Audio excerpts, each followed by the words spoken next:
Bueno. Hola, buenas tardes. Nos encontramos aquí con el doctor Octavio Islas. Pues lo queremos presentar un poquito. Es licenciado en Sociología, maestro en Comunicación y Desarrollo, maestro en Administración y Tecnologías de la Información y con un doctorado en Ciencias Sociales.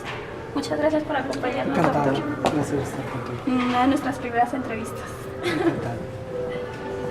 Pues queremos empezar agradeciéndole Muchas gracias.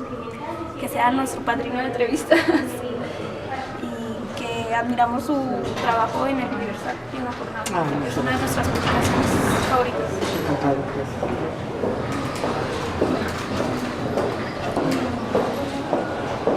Me gustaría que nos platicara un poco de su inspiración a lo que lo llevó a elegir este trabajo, esta carrera, a diferencia de otras. ¿Cómo así está? Bueno, en realidad no es una carrera, ha sido Bueno, sí, trabajo. la sociología, las ciencias sociales, la comunicación, las tecnologías de la información.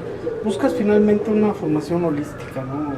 Tratar de integrar el mayor número posible de preguntas, ¿por qué no? Y también respuestas.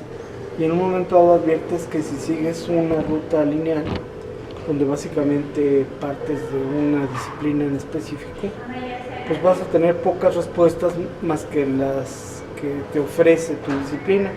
Entonces creí en la necesidad de extender ese horizonte reflexivo y cubrir otras disciplinas, otras ciencias, y te das cuenta en un momento dado de una intercomunicación en la ciencia. Pensamiento complejo, que en un momento dado lo que se presenta es que desde distintas perspectivas otras ciencias están formulándose preguntas similares, muy similares a las que tú puedes en un momento dado o reconoces como relevantes desde la perspectiva de tu propia ciencia. Entonces eso es lo que ocurrió conmigo, ¿no? No seguí una maestría en sociología y un doctorado en sociología, sino me abría a comunicación, a tecnologías y de ahí a ciencias sociales. Y me hubiera gustado hacer seguramente otras cosas también, historia, derecho, ¿por qué no? ¿Actualmente en qué proyectos está más enfocado? El centro, la universidad es la Universidad de los Hemisferios, donde laboro, está en Quito, Ecuador, y el centro está dedicado al estudio de Internet y sociedad de la información. Entonces, fenómenos como comunicaciones digitales, sociedad de la información y conocimiento, economía del conocimiento, tránsito a la cuarta revolución industrial, son fenómenos propios de lo que estamos trabajando en el centro. El proyecto estelar en particular es el WIP, el World Internet Project, una iniciativa de un reconocido investigador, Jeffrey Cole, que dirige el Centro para el Estudio del Futuro Digital en la Universidad de California en Annenberg, que involucra el trabajo de 35 centros de investigación en todo el mundo, que con la misma metodología levantamos la información y analizamos pues, cómo está cambiando Internet, las redes sociales, muchísimos hábitos culturales de las personas. En el primer día del taller de la Semana de la Comunicación nos llamó mucho la atención sobre por qué razón usted está viviendo en Ecuador. ¿Sí nos podría platicar un poquito? Pues sí, me desilusioné mucho de la pobre seguridad que ya hay en México. Y a veces me gusta levantar la voz y soy muy prudente, luego digo cosas que pueden afectar la sensibilidad de algunas personas. Eso había ocurrido y tengo una hija de 8 años, ¿no? Entonces ante un primer aviso que tuve me di cuenta que pues yo quería seguir hablando fuerte. Tampoco soy Robin Hood ni soy muy valiente. Tomé distancia porque tengo familia, ¿no? Y ese fue el costo, apartarme de un México que adoro, de una gastronomía que es única, de mis amigos, pues de lo que ha sido mi vida, ¿no? Pero el haber tomado distancia me ha permitido finalmente regresar. De vez en cuando regreso, valoro mucho el México que amo y me doy cuenta de que estoy disfrutando unos años maravillosos con mi hija, que paso mucho tiempo con mi familia, con ella. Quizá no era un sujeto familiar, pero pues estas condiciones te han vuelto una persona que disfruta mucho estar en su casa, estar con su familia y son los cambios que a veces te da la vida y que hay que asumir como tales, ¿no? Sí, a veces la familia es primero, Siempre. más con una pequeñita. Siempre. Sí. Bueno, y pues esto era para conocer un poquito más al doctor. Esta es nuestra primera parte. Bueno, volvemos con la entrevista al doctor y pues vamos a cambiar un poco de tema, que ya vamos a enfocarnos más hacia nosotros, como los periodistas, los comunicólogos, porque no hay mucha información o es muy poca, o la situación en México es muy difícil para los periodistas, como ya lo hablamos. Pero primero tenemos una pregunta para romper el hielo. ¿Qué opinión tiene un experto en comunicación sobre los memes? Bueno, lo primero es desacreditar el término experto, ¿no? Así, soy explorador. Y eso lo aprendí en McLuhan.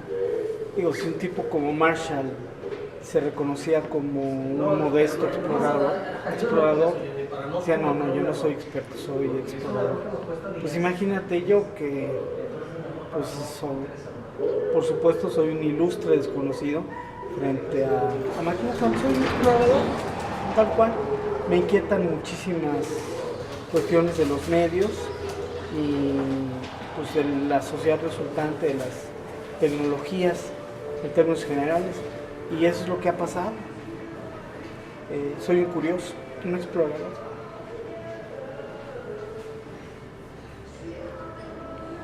Bueno, entonces, ¿qué opinión hay sobre los llamados memes? Pues muestra mucho de la población, opiniones de todo tipo. ¿Sobre los qué? Los memes. Pues es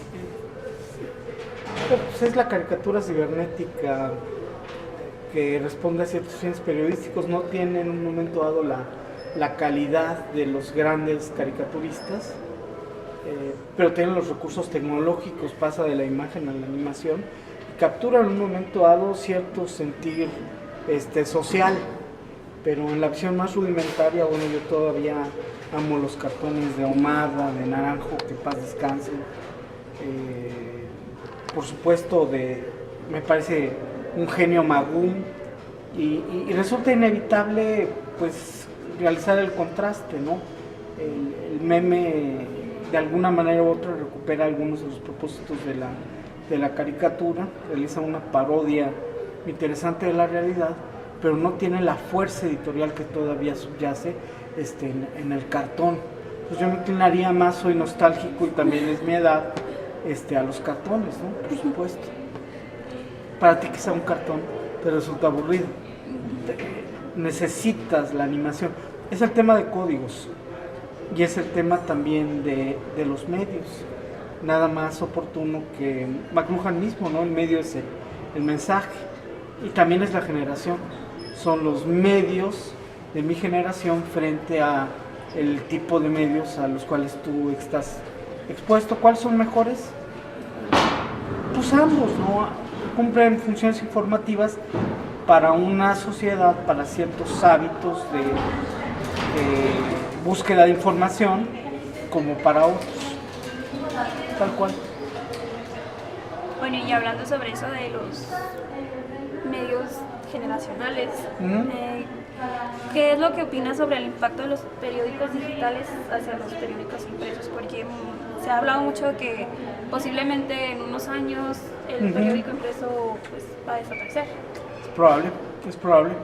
O puede ser porque todavía hay gente trabajando en el tema del periódico inteligente digital, donde con papel inteligente hay muchos prototipos mantengas tú el periódico como tal, pero simplemente sea un espacio interactivo o un espacio que resulte susceptible de poder recibir actualizaciones inmediatas. Es decir, todavía el porvenir del nuevo periodismo resulta incierto, y afirmar que el periodismo digital va a trastocar radicalmente el periodismo impreso también resulta hasta cierto punto temerario, porque te digo, hay gente trabajando en la ruta del periódico inteligente a través del papel inteligente.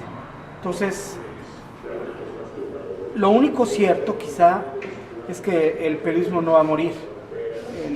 El cronista de lo cotidiano es el periodista, y en el formato en el cual se presente la noticia, sea a través de nuevos medios, sea a través de viejos medios, sea en papel impreso, sea en papel inteligente, lo cierto es que va a haber periodistas con determinado tipo de competencias cada vez más determinadas por las plataformas tecnológicas, que consulte más la gente para su información cotidiana. Entonces el periodismo, más allá de los formatos, la pregunta es esa: ¿qué formatos en un momento dado se pueden imponer? Y otro tema muy importante es los modelos de negocios. Todavía los modelos de negocios virtuales no han afirmado la viabilidad financiera que los viejos medios, los viejos periódicos impresos tuvieron en su momento, ¿no? Entonces es un momento crítico porque estás viviendo la agonía de ciertos periódicos impresos. Muchos periódicos mueren todos los días, muchos medios impresos, y todavía no detona una economía digital lo suficientemente promisoria para aquellos medios informativos que renunciaron al papel, migraron a internet y se dan cuenta que todavía pues no hay los grandes recursos financieros como hubo en la mejor etapa del periodismo impreso. Y también, bueno, pues todo está cambiando ahorita en el periodismo. Es una transición. Sí. Pero hay muchos medios digitales que utilizan las redes sociales como herramienta de investigación. Sí. ¿Qué opinión? Sí, bueno, las redes sociales pueden estar en todas partes, tienen que estar en los periódicos. Suponer que el periodismo digital en esa extensión, el concepto, puede sustraerse de las redes sociales resulta pues absurdo. En la medida en que la conexión entre el medio digital y las redes sociales se articule, se afirme, el tipo de periodismo que se puede en un momento dado practicar resulta creativo, innovador, trascendente, y se instala en el imaginario de los usuarios más avanzados de internet y de las redes sociales. Responde a esos propósitos. Un medio de comunicación, el que tú quieras, la radio, la televisión, los medios impresos, no pensamos necesariamente en medios digitales, que desdeñen, que minimicen, que se mantengan ajenos a las redes sociales, están extraviados, están perdidos, tal cual. Por ejemplo, bueno, también pues está tocando el tema, se me ocurre lo de YouTube. Bueno, por ejemplo, las grandes televisoras hicieron cambios nunca antes vistos de muchísimo tiempo para competir, pues de cierta forma con YouTube, pero aún los números de las personas de los cibernautas que utilizan, pues, son muy altos el porcentaje. Sí, no, y ahí tienes el tema de los youtubers, ¿no? Que representan uno de las aristas más visibles de la nueva industria del entretenimiento, donde pues ya gente de mi generación no se explicaría cómo en un momento piensas en el inframundo cultural en el cual Televisa nos ha sometido durante décadas, un chantaje emocional terrible, y el oportunismo hasta del nombre, ¿no? Nos piensa todavía un pueblo sumamente guadalupano, cuando la realidad quizás es muy diferente. Hay que repensar, por ejemplo, La Familia, un estudio formidable de Heriberto López Romo, que fue presidente de la MAE, destaca la existencia de 13 o 14 tipos diferentes de familia, ¿no?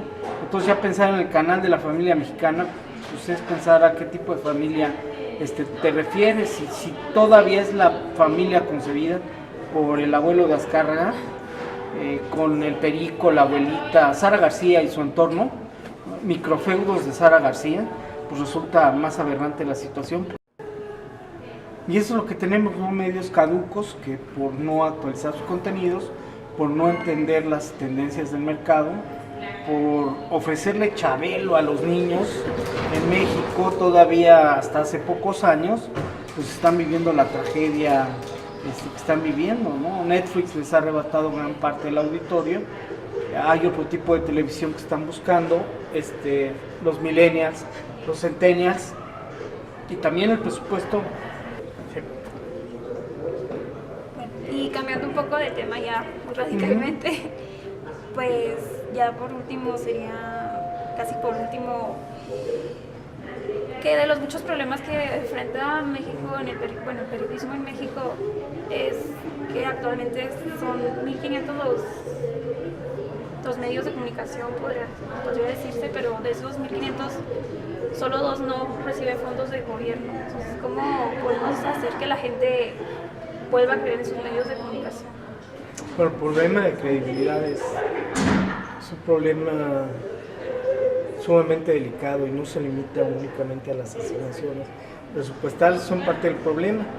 Hay medios perfectamente subordinados al gobierno, hay periodistas perfectamente identificados con el gobierno. Por cierto, en esos medios no hay periodistas muertos. Los periodistas muertos proceden de medios críticos, de Proceso, de La Jornada, el semanario Z en su momento. Pues entonces, ¿cómo un medio podría lograr sobrevivir sin los fondos del gobierno? Sí, por la calidad de tu información. Hay medios que en un momento dado, animal político, sin embargo, etcétera, de mi querido Marco Levario Turcot, que tienen muy poco presupuesto, aunque hay gente altruista que por la calidad del periodismo que están realizando inyectan recursos a estos medios, ¿no? Es un modelo de negocios también muy interesante, cimentado en eso, en apostar por la calidad de tus contenidos, por el rigor de tus investigaciones periodísticas, por el tipo de notas, ¿no? Pues hay esas dos opciones: el periodismo cómodo, el de Excelsior, de Pasquín, con todo su ejército de Ricardos alemanes, porque bueno, Ricardo Alemán auténtico, pues está en La Crónica, un medio orgánico que goza de un desprestigio absoluto. Piensas en cualquiera de los periodistas, desde López Dóriga, Marín, Alemani, pero pues te dice perfectamente el tipo de línea editorial que persigue, que observa. Y te digo, esos medios no aportan a los muertos, a los periodistas muertos. Los medios críticos son los que, desafortunadamente, por apostar por la crítica, por la investigación, por el rigor periodístico, son los medios en un momento dado que resienten las bajas, los asesinatos, los secuestros, los levantones. Pero la ruta es esa, ¿no? La ruta es apostar por un periodismo que denuncie, que dé a conocer, que cumpla las funciones que debe realizar para con la sociedad, y no que sea un amplificador de la voz del poder. De ese tipo de medios pues sobran, y ese tipo de medios son un grave obstáculo para la democracia en México. Es un tema. La democracia en México no pasó únicamente por el tema de la transición traicionada, sí, la transición que traicionó Vicente Fox y su esposa y todos los gobiernos que han seguido. La democracia también pasa por el tema de los medios. Si tu punto de partida fue muy atinado, ¿no? Una de las promesas incumplidas, parece que Enrique solo cumplió las promesas que le hizo a Televisa. Una de las promesas incumplidas fue precisamente transparentar la asignación presupuestal a medios. Como en tiempos de López Portillo, todavía los gobiernos priistas pues no pagan para que les peguen y asignan el presupuesto a aquellos medios dóciles, a aquellos medios incondicionales que en un momento dado son amplificadores de su voz. A esos medios pues si se les consiente, si se les da las notas, sobre todo que sabes que no van a investigar, que claudicaron a ese oficio y que en un momento dado las van a reproducir como una consigna de forma literal. Y otros medios pues, tienen que jugarse la vida prácticamente en todos los sentidos para buscar la noticia. Y además pues, el gobierno es muy ingrato con esos medios.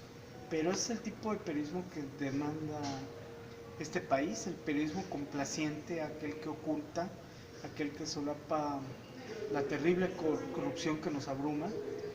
Aquí en Chihuahua, en N cantidad de partes, que te explican por qué pues, descendimos más en las calificaciones relativas al combate a la corrupción que Transparencia Internacional estos días dio a conocer, ¿no? Y que en realidad hasta me parecen calificaciones bastante benévolas para la magnitud de la corrupción de este gobierno, ¿no? Así pasará la historia, por su espionaje, por su ineptitud y por su corrupción. Bueno, pues ya terminando, solo consejos para los futuros periodistas, comunicólogos de este país. No, no son consejos. Yo creo que son buenos deseos. Yo creo que el trabajo que inspiró Proyecto Internet en su momento, su creación, básicamente se los comparto. Yo creo que la obligación, la responsabilidad de todo investigador, de todo académico, de todo docente, es generar las condiciones propicias para que tus alumnos tengan mejores condiciones de trabajo que las que tú tuviste. Eso hace a un buen académico, a un buen profesor, a un buen maestro.